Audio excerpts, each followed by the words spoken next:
नमस्कार दोस्तों, स्वागत है आप सभी लोगों का। आज के इस वीडियो में देखेंगे हिंदी परिज्ञान और लेखन योग्यता का set number, practice set number 1 देखेंगे। हिंदी सभी परीक्षाओं में जो भी परीक्षाएं हैं जहां हिंदी पूछी जाती है सबके लिए इंपॉर्टेंट होगा। 30 प्रश्नों का ये सेट होगा।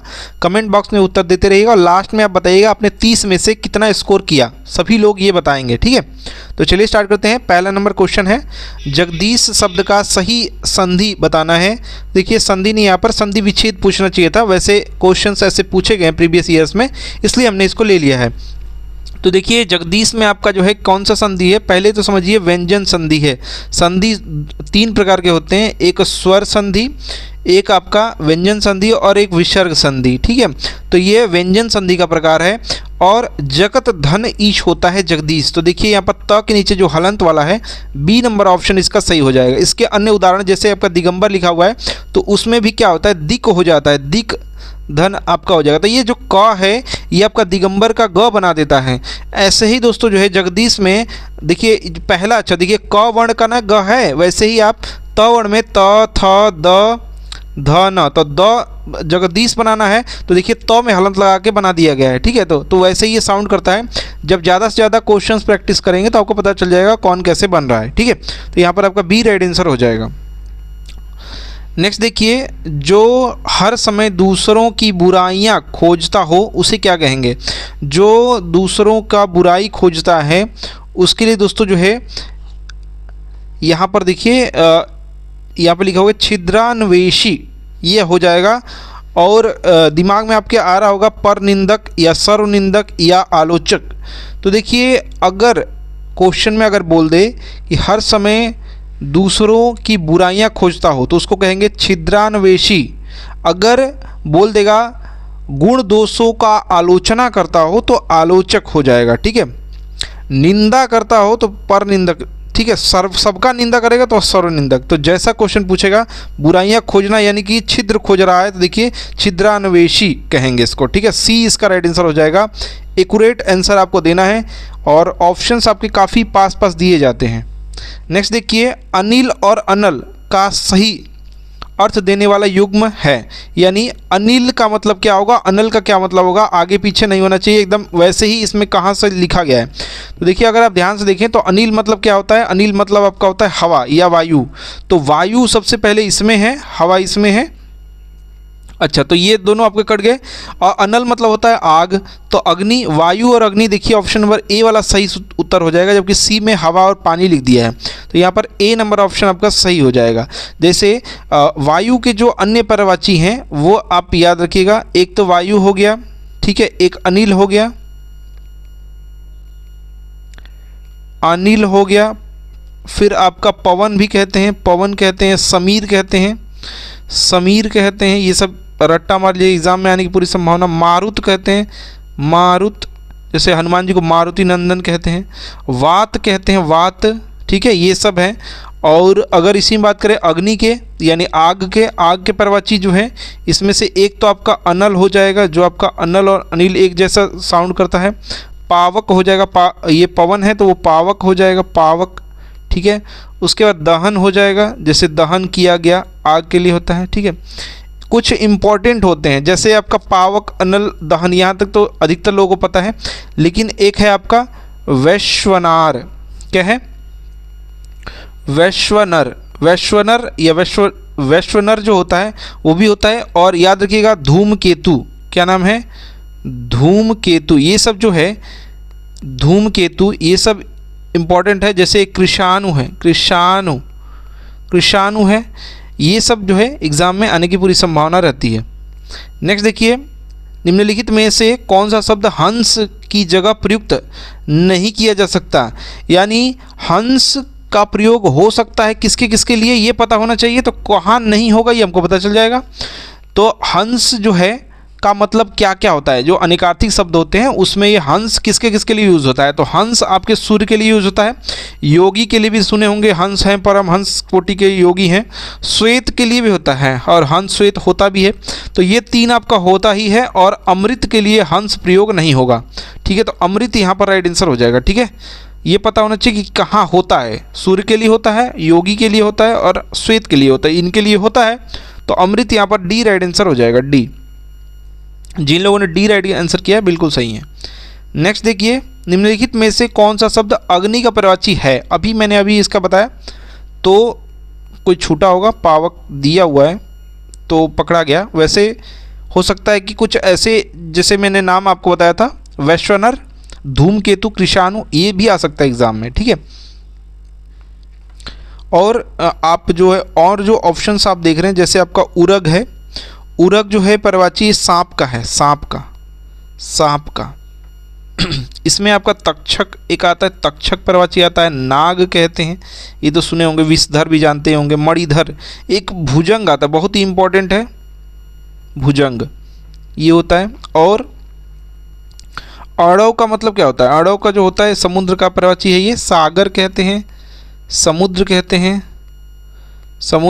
हैं, उरधि कहते हैं, उरधि, वारिधि कहते हैं, वारिधि, पयोधि, ये सब जो जल के पर्यायवाची है ना, उसी में धी लगा करके जलधि, नदीश भी कहते हैं, नदीश, समुंदर तो कहते हैं। तो ये सब आप याद रखिएगा, ठीक है। चलिए नेक्स्ट देखते हैं।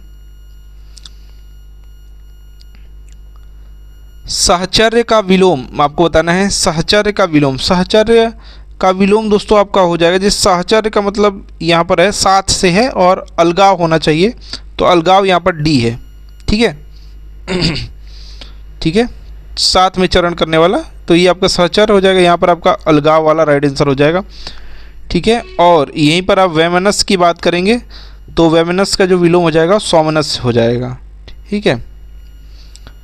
अच्छा नेक्स्ट देखिए, प्रामाणिक शब्द के मूल शब्द और प्रत्यय का सही अलगाव है, माने मूल शब्द में कुछ जुड़ा होगा, तो देखिए शब्द कोई होगा उसमें प्रत्यय यानी पीछे जुड़ा होगा, तो इक यहाँ पर जुड़ा हुआ है, और इक में ये छोटी की मात्रा है, यानी प्रमाण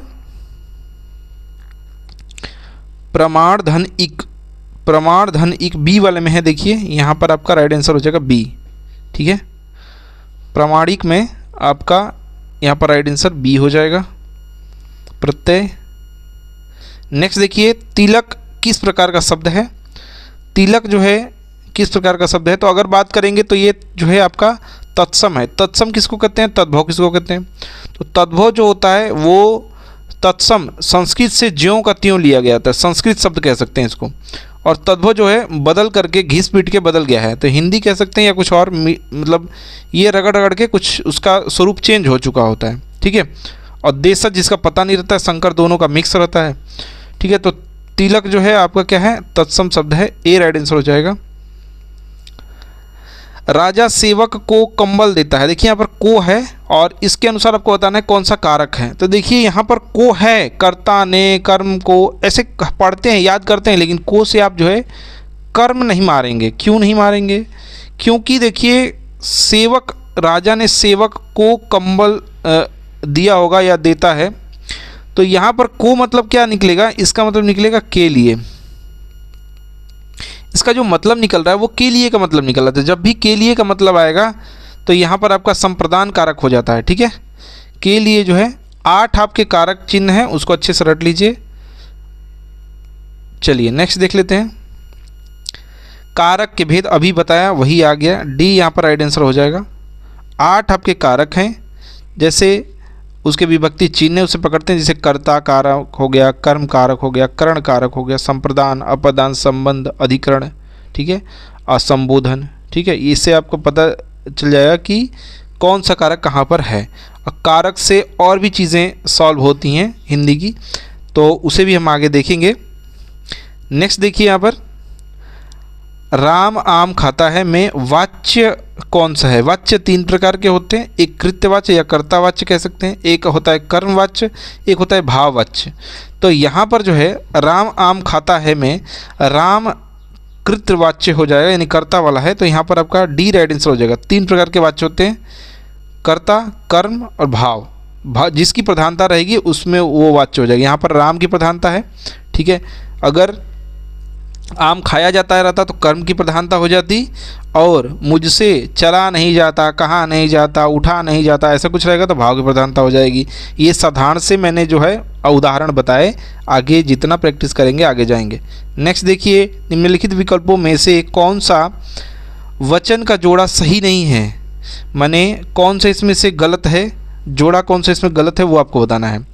तो इसमें अगर देखेंगे सोना का जब वचन चेंज करेंगे तो सोना ही होगा। सोना का वचन जो मेटल है ना ये, तो ये द्रव्य जो है तो ये वही का वही रह जाता है एक तरह से बात करें तो, ठीक है, एक वचन ही रह जाता है, जिसे सोना सोना ही रह गया।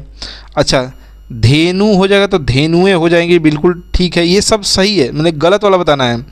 छात्र का छात्र गण हो जाता है, बहुवचन बना रहे हैं, वचन का परिवर्तन कर रहे हैं, ठीक है। सोना का सोना ठीक है, धनु का धनुएं सही है, छात्र का छात्रगण हो जाएगा, छात्र का छात्रगण, और आटा का आटे नहीं होगा, इसमें कोई चेंज नहीं होता है, आटा का आटा ही रहना चाहिए था, ठीक है।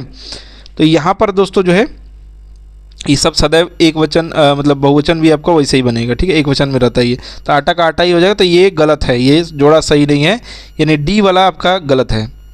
नेक्स्ट देखिए, इनमें से कौन पुल्लिंग नहीं है, पुल्लिंग नहीं है वो बताना है, यानी स्त्रीलिंग होगा।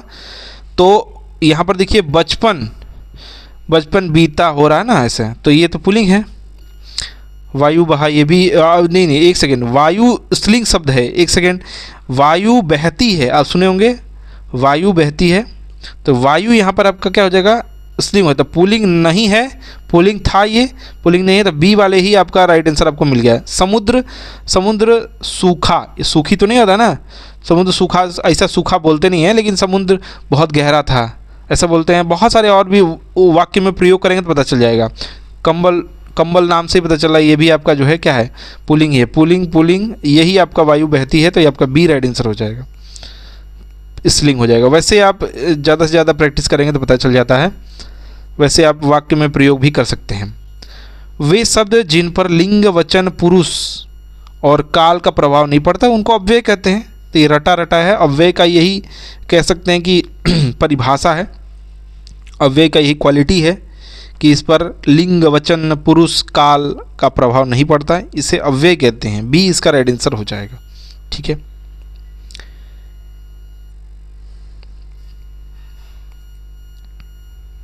संज्ञा होंगे बताने की जरूरत नहीं है, क्रिया विशेषण ये सब जानते ही हैं, ठीक है, विशेषण क्वालिटी बताता है, ठीक है, संज्ञा जानते ही हैं, नामों में होगा कुछ कोई चीज़ होगा। नेक्स्ट देखिए यहाँ पर,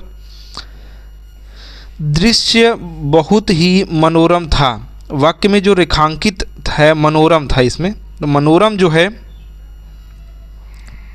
विशेषण का भेद आपको बताना है, जो रेखांकित शब्द है का विशेषण भेद है, कौन सा विशेषण भेद है इसमें, तो मनोरम जो है क्या है इसमें, तो इसमें अगर आप देखिए तो मनोरम को आप गिन सकते हैं, यानी गुणवाचक है, गुण क्वालिटीज़ की बात कर रहा है बिल्कुल।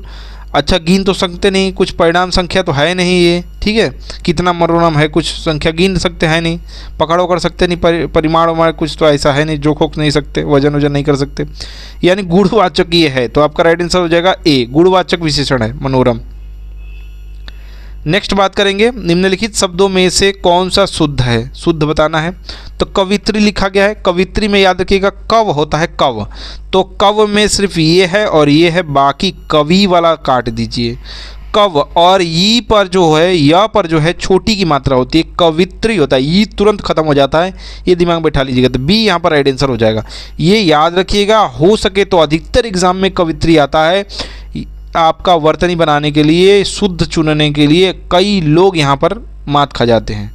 नेक्स्ट देखिए, माता पिता दोनों प्रसन्न थे, इस वाक्य में माता पिता के मध्य कौन सा विराम चिन्ह लगेगा, माता पिता के बीच में, तो यहाँ पर माता पिता के बीच में जो विराम चिन्ह लगता है उसको कौन सा विराम चिन्ह कहते हैं, तो इसको समासिक चिन्ह कहते हैं, इसी को योजक चिन्ह कहते हैं।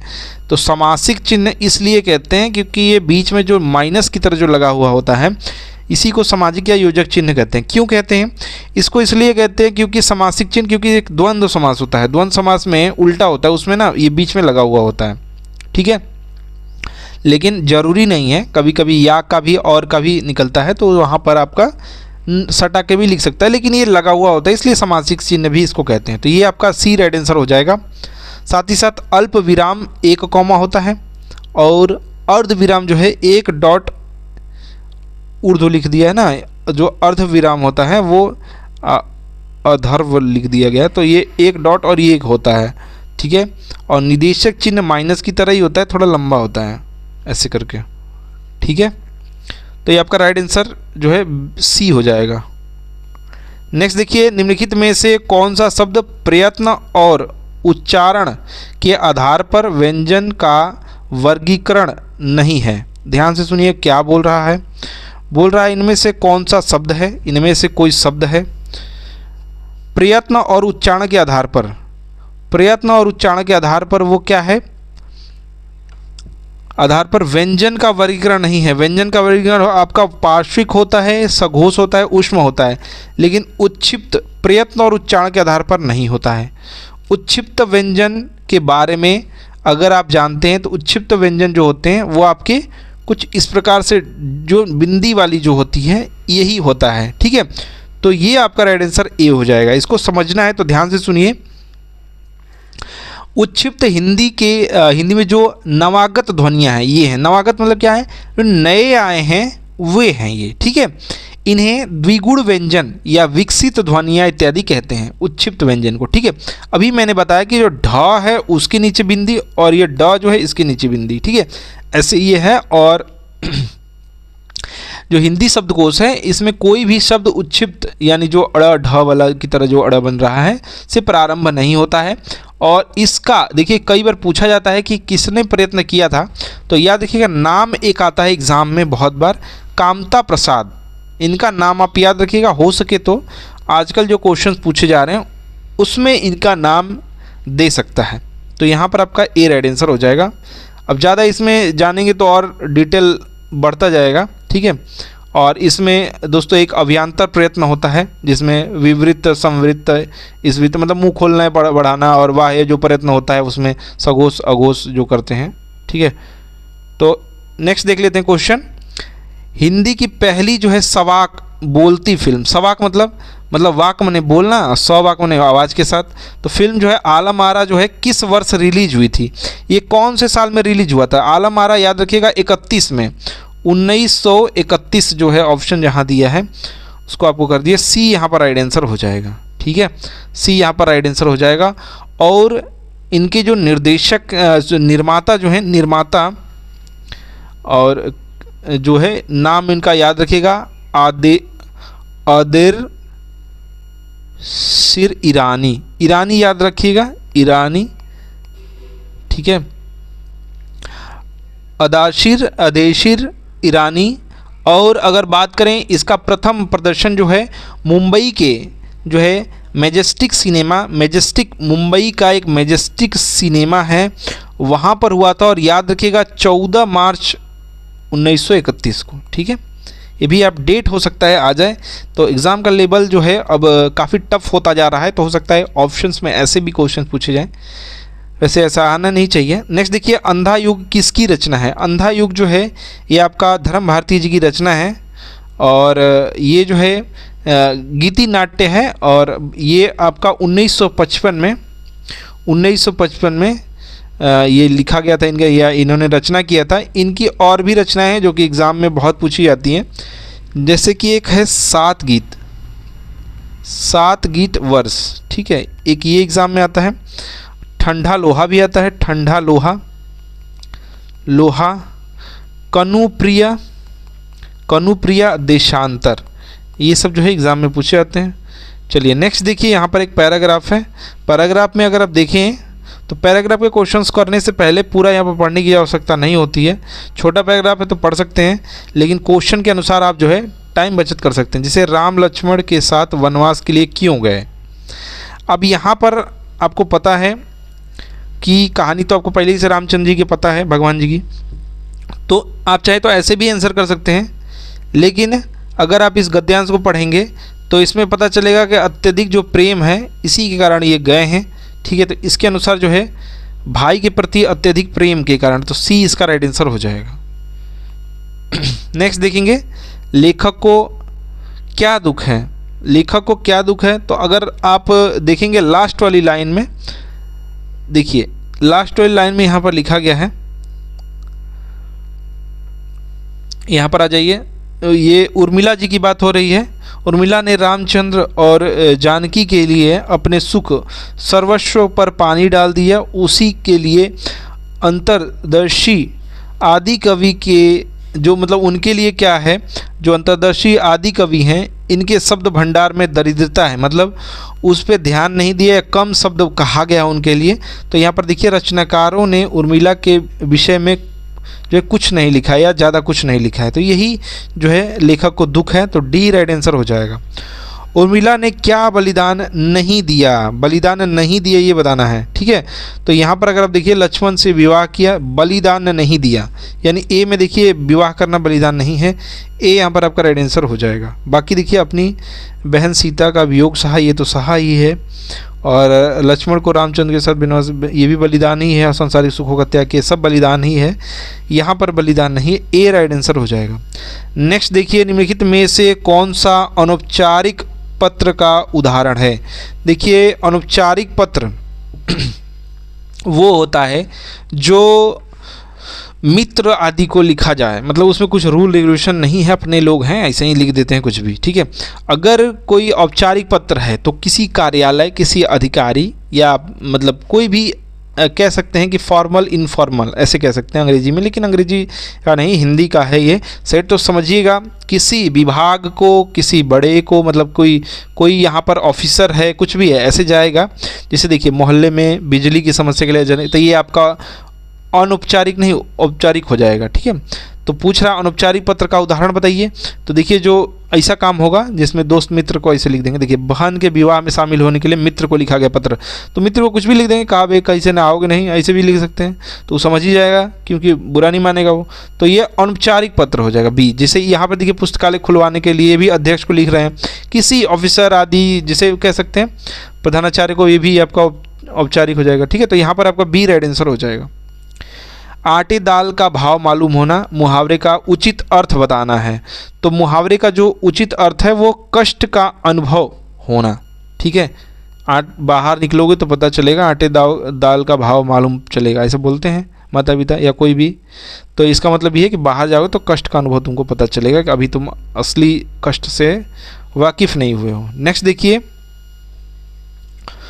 सो शिव धनु मृणाल की नाई, तोरऊं राम गणेश गोसाई। तो यहाँ पर जो है क्या पूछा जा रहा है, इसमें अलंकार का जो है प्रयोग है, कौन सा अलंकार इसमें प्रयोग हुआ है ये आपको बताना है।